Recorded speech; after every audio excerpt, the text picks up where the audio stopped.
The odds of winning the Powerball are, well, they're roughly 1 in 120 million, which is just, I mean, it is an absolute mathematical absurdity. Oh, completely. It's almost statistically impossible. Right. And yet, if you look at the numbers, since 1997, over 50 people have won it. They just completely defied those astronomical odds and walked away with fortunes. Yeah, but then you have to look at the flip side of that, right?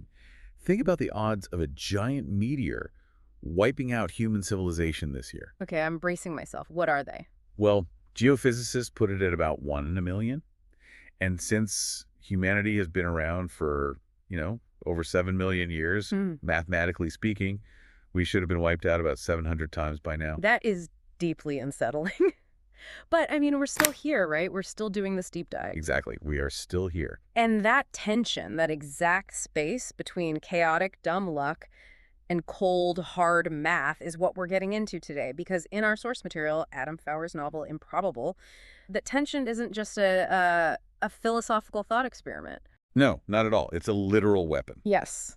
So for you listening, we're going on a mission today to explore this really terrifying intersection where mathematical probability, the delicate electrical storms of your brain, and just absolute blind luck constantly collide. It really is the ultimate paradox of our existence. Yeah. Because, I mean, we navigate our daily lives assuming a baseline of order, Yeah, we trust the traffic lights will work, that gravity holds us down, that our paycheck's clear. Right. But just beneath the surface of all that assumed order is this chaotic reality. And the material takes these massive abstract concepts and forces them into really high-stakes scenarios. Which makes the narrative so gripping, because it starts in a place where the illusion of control is just insanely dangerous, which is the poker table. Oh, yeah. Such a great setting for this. We meet David Caine, who is this former statistics instructor at Columbia University. But he's not in a classroom. He's sweating it out in this windowless underground Russian club called Chernobyl. Great name for a club, by the way. That's right. Very foreboding. And he's playing this high-stakes game of Texas Hold'em against a mobster named Vitaly Nikolayev. And what's so crucial to understand about Caine here is that he isn't really playing a game of cards. He is running a real-time probability matrix in his head. Because he holds 2 aces, right? And there are 2 more aces on the table, so he has 4 of a kind. Exactly. And in a game with over 134 million possible 7-card permutations, he is sitting on a statistical fortress. I mean, the only thing that can dismantle his hand at this point is a royal flush and spades, which requires his opponent, Walter, to hold the exact 10 and queen of spades. Right. And Caine does the mental math under all this intense pressure. He calculates the odds of Walter having those specific cards at 1 in 19,448. Which, if you worship statistics like Caine does, that's a completely negligible risk. You take that bet every single time. You do, because that calculation is rooted in the very foundation of rational choice, which is expected value. Oh, I love this part. The history behind expected value. Yeah, the text provides this really fascinating flashback to one of Caine's old lectures. He explains how probability theory was born in 1654. Right, with this French nobleman and gambler, the Chevalier de Marais. Exactly. He asks the mathematician Blaise Pascal if betting against getting a 6 and 4 dice rolls was a smart move. And Pascal and Pierre de Fermat actually crunched the numbers, right? Yeah, they realize the odds are 52 to 48 in favor of the casino, and that literally births the concept of expected value. Which is just the idea that you can mathematically prove whether a risk is worth taking. You just multiply the probability of winning by the payout and subtract the probability of losing multiplied by the cost. We use this logic all the time today. Oh, constantly. Like, when you decide to buy car insurance or invest in a mutual fund, you are implicitly calculating expected value. You are. But the material uses Pascal's own logic to reveal the limits of pure mathematics, because Pascal famously applied this concept to theology. Yes, Pascal's wager. Right. He argued that even if the probability of God existing is microscopic, the payout, which is infinite, eternal happiness, makes the expected value of living a religious life infinitely positive. While on the flip side, a life of hedonism carries the risk of infinite damnation, which is a negative, infinite expected value. Exactly. And this is where I find Caine's whole philosophy so contradictory, because he teaches his students this exact mathematical proof, but he explicitly rejects Pascal's wager. Yes. He actively chooses a lifestyle of gambling and hedonism, and I really struggle to reconcile that. If you're this brilliant statistician who bases your survival on expected value, how do you actively choose the path that mathematically yields negative infinity? Well, because human beings are not algorithms. Yeah, fair point. We're flesh and blood. We're driven by impulses, neurochemistry, and just the sheer psychological thrill of the unknown. Yeah. Knowing the math doesn't immunize you against the impulse to risk it. Right, it's like a meteorologist who perfectly predicts a thunderstorm but still goes outside and gets struck by lightning. That's a perfect analogy. Caine knew the math of Pascal's wager, just like he knew the 1 in 19,000 odds of Walter holding that royal flush. But math cannot account for the cruel, random chaos of reality. So Caine pushes all his chips into the center of the table, betting everything, and Walter flips over the 10 and queen of spades. A total statistical anomaly. Just brutal. And it instantly puts Caine $11,000 in debt to a man who literally beats people to death for cheating. But the reason Caine pushed so recklessly wasn't just arrogance. It wasn't just a failure to respect that tiny percentage chance. No, it was his biology betraying him. Exactly. His perfectly calibrated mental machinery is being hijacked. Right as he is losing that hand, he's assaulted by this phantom, nauseating smell of rotting meat and sulfur. Which is so terrifying because the smell isn't real, it's an aura. Right, a neurological warning sign of an impending temporal lobe epilepsy seizure. And the source material delves into the medical reality of this. It notes that 2% of adults will experience a seizure at some point in their lives. Which is a surprisingly high number. It really is. And historically, people viewed it as the wrath of God or demonic possession. Today, of course, we know it's an electrical storm in the brain. But what I find profoundly disturbing is the limitation of our modern understanding of it. Oh, the limitation is severe. I mean, often neurologists can point to a physical catalyst, right? Like a tumor or genetics or maybe a microscopic scar on the temporal lobe. But in an astonishing 75% of epilepsy cases, the condition is categorized as idiopathic. Idiopathic. Which breaks down to the Greek roots, idio meaning peculiar, and path meaning pain or feeling. It's essentially modern medicine's way of saying, well, we have absolutely no idea why your brain is short-circuiting. It's terrifying. Yeah. You have this incredibly sophisticated organ, and randomly, without warning, the hardware just crashes. Yeah, there's no malware, there's no physical damage on an MRI. It's like a supercomputer that just inexplicably fails. And those idiopathic crashes completely dismantled Caine's life. His first seizure actually happened mid-lecture. Right, he was at the chalkboard? Yeah, and suddenly his sensory inputs were entirely rewritten. The chalk became a wooden staff in his hand. His students' arms turned into waving palm trees. The hallucination. Exactly. And that total loss of biological control is what forced him out of academia and into those underground clubs. Which brings him to a horrifying crossroads. Because to cure these seizures and escape his mob debt, Caine enters an experimental drug trial. Run by a Dr. Kumar. Right. And the drug works by increasing dopamine levels in the brain. But there's a massive catch. A huge catch. Kumar notes there's a less than 2% risk that this dopamine surge could trigger schizophrenia. And here's the kicker, that is a disease that Caine's own twin brother, Jasper, is currently suffering from. Which completely upends the traditional calculation of risk. I mean, Caine shares the same genetic code as his schizophrenic brother. He is biologically predisposed to the condition. So he is literally betting his sanity on a less than 2% chance, knowing his genetics are already loaded against him. I mean, is that the ultimate bad expected value bet? It seems like it. If the payout is simply getting your normal life back, but the potential cost is permanent psychosis, how does the math ever justify that choice? Well, it justifies it when the baseline reality becomes unlivable. Ah. When you're trapped between violent mobsters and a degrading, unpredictable neurological condition, the expected value of taking a massive risk dynamically shifts. He's choosing a small probability of madness over the absolute certainty of his current destruction. Precisely. Now, Caine's situation is a deeply personal, microscopic example of trying to control chaotic variables. But the deep dive shifts gear here. Because what happens when you scale that up? What happens when an entire government tries to play expected value with global information? Exactly. And that is where the source material introduces us to Nava Vayner. Nava is fascinating. She's a rogue CIA agent who moonlights in the shadow economy, basically stealing state secrets and selling them to foreign entities like MI6, Mossad, the North Korean Spetsnaz. She lived this meticulously calculated life. She manages overlapping layers of deception perfectly. But her entire system crashes because of a microscopic anomaly. A scratched disc. Right. She's doing a data drop for a North Korean agent named Yi Tai-woo, Yeah. and the optical disc has a tiny scratch on it. The data is corrupted. It's a completely random variable. But the North Koreans, they don't care about probability or bad luck. They give her 24 hours to replace the data or she's dead. And right as her survival clock starts ticking, the CIA inexplicably transfers her to a highly secretive, deeply buried lab called BTAL. The Science and Technology Research Lab. Yes. And to understand what BTL is doing, we have to look at the history the text provides. It was born in 1983 under Ronald Reagan from an NSA initiative. Because by the 80s, the NSA was already intercepting 250 million daily global communications, which, just think about that scale for a second. It's massive. If you look at your own phone today, your emails, your texts, you know you're part of a modern data dragnet.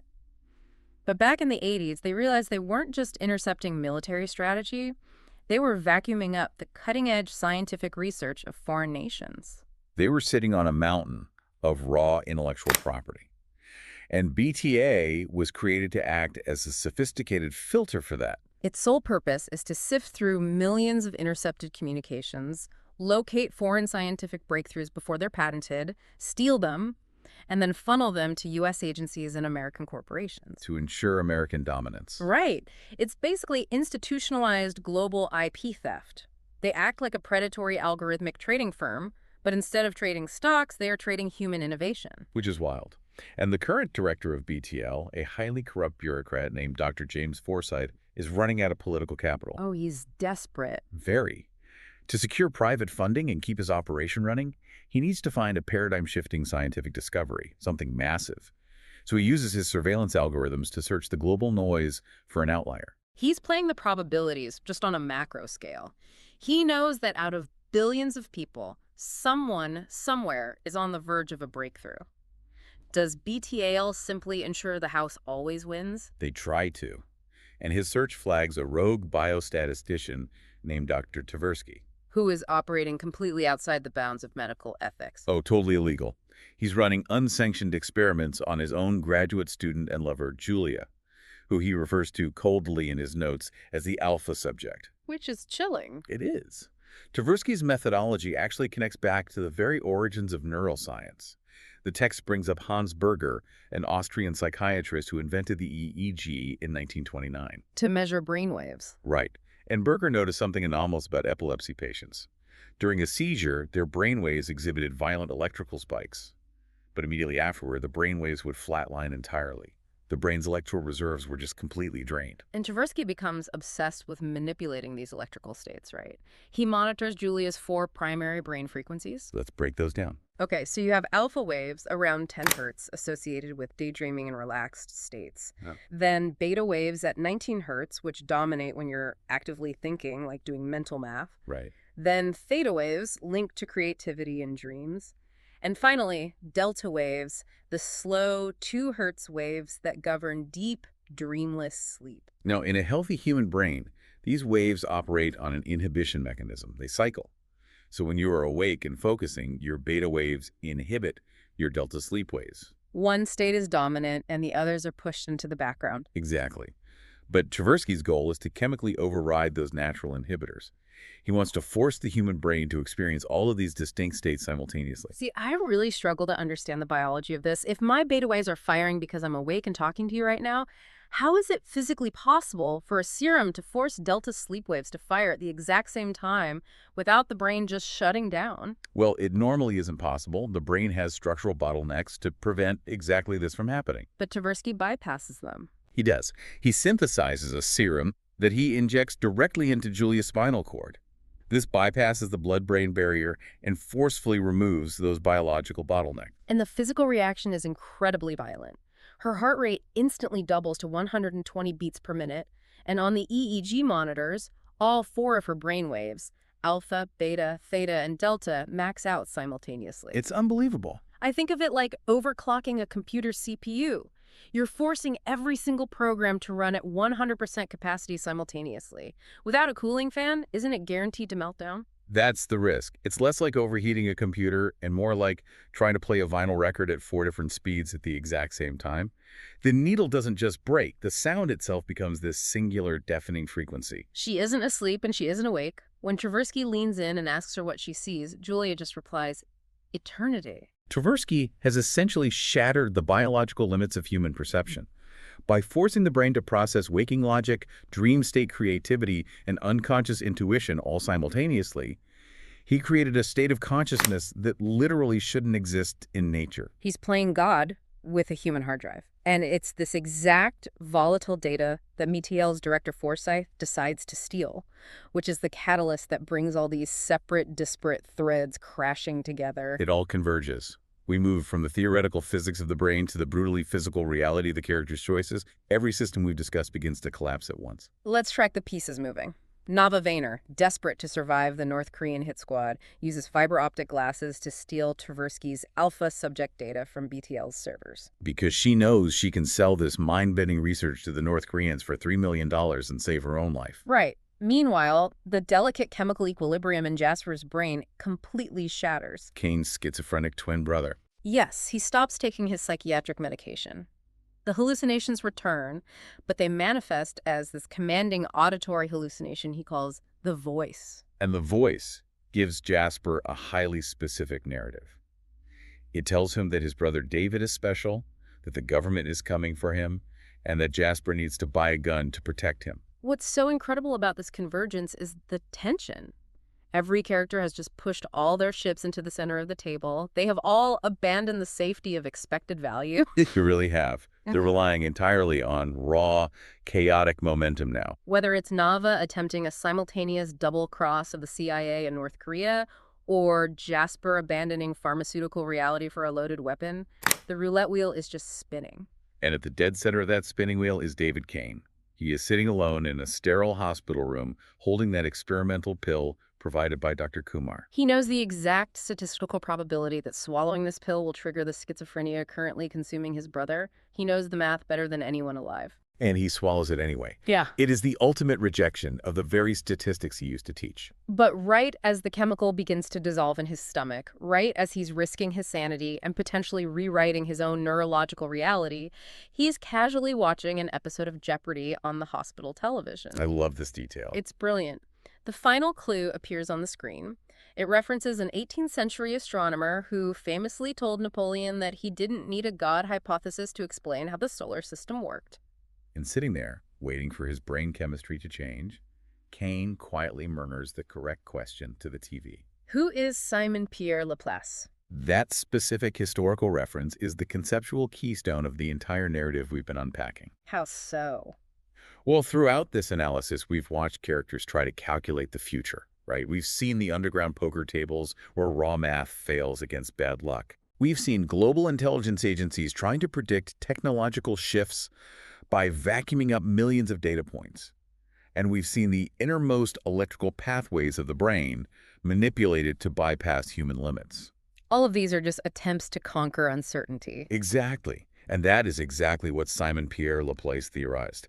Laplace wasn't just an astronomer. He proposed a philosophical thought experiment that we now call Laplace's demon. Laplace's demon. Okay, break that down for us. Laplace argued against the very concept of probability. He proposed that if a supreme intellect, a theoretical demon, knew the precise location and momentum of every single atom in the universe at any given moment, Okay. and understood all the physical forces acting upon them, the future would be perfectly calculable. Wow. So to an intellect that vast, the future would be just as clear and readable as the past. Yes. There would be no such thing as luck. There would be no such thing as probability. So a 1 in 120 million Powerball win wouldn't be a mathematical absurdity. It would be the inevitable, completely predictable result of millions of preceding physical actions. Exactly. To Laplace's demon, there is only absolute certainty. But of course, for a human mind to process that level of deterministic data, it would require a computational capacity that completely defies biology. Right, unless biology is artificially removed as a limitation. Which brings us to a final, deeply unsettling concept I want you to mull over. Oh, this is the big question. If Dr. Tversky's spinal serum actually forces a human brain to process all forms of consciousness simultaneously, if overriding those neural inhibitors allows a person to synthesize waking logic, deep intuition, and pure creativity all at once, seeing eternity. Could altering human brain chemistry actually turn a person into Laplace's demon? Exactly. Could a perfectly overclocked human mind, no longer bound by the bottleneck of single-wave frequencies, suddenly calculate the trajectory of every atom and therefore perfectly predict the future? Just a little something to think about the next time you find yourself standing in line buying a lottery ticket.